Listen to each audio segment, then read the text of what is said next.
De parte da fração de GroenLinks, sim, pergunta a BIM relacionada com a postura que o PVV tem relacionada com a isla. We hebben de afgelopen jaren, ben ik ongelooflijk blij mee met staatssecretaris Van Huffelen ingezet op vertrouwen, gelijkwaardigheid en dus een super mooie relatie. En dat moeten we voortzetten. Maar de uitspraken in het verleden van de PVV die staan daar haaks op. Ik ben ongelooflijk blij dat de staatssecretaris zegt dat hij ook blij is, dat is opgenomen in een hoofdlijnenakkoord, dat het Caribisch deel van het Koninkrijk ongelooflijk veel waarde heeft. Maar dat nogmaals staat haaks op dat uitspraken van de PVV dat we het op marktplaats moeten zetten voor €1. Woorden doen ertoe en misschien moet je daar wel gewoon je excuses voor aanbieden als je dat echt meent. Verwachten dat er misschien nog een verandering zal komen in de verhoudingen van de PVV tussen de eilanden?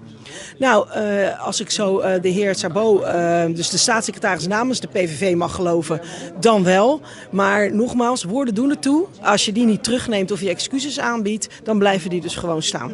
Ahorita más una formalidad, lo que toma lugar aquí en la Tweede Kamer, para lo cual el nombramiento de staatssecretaris Sol Sabo de su banda no ha recibido mucha pregunta relacionada con relación de reino, pero sí seguro sugerencias o críticas con mira cambio de lo cual es postura del partido que está representado. Amita Marco Espinosa, voor Den Haag, Holanda, para 24horas.com. Nos, daar promete de noticia.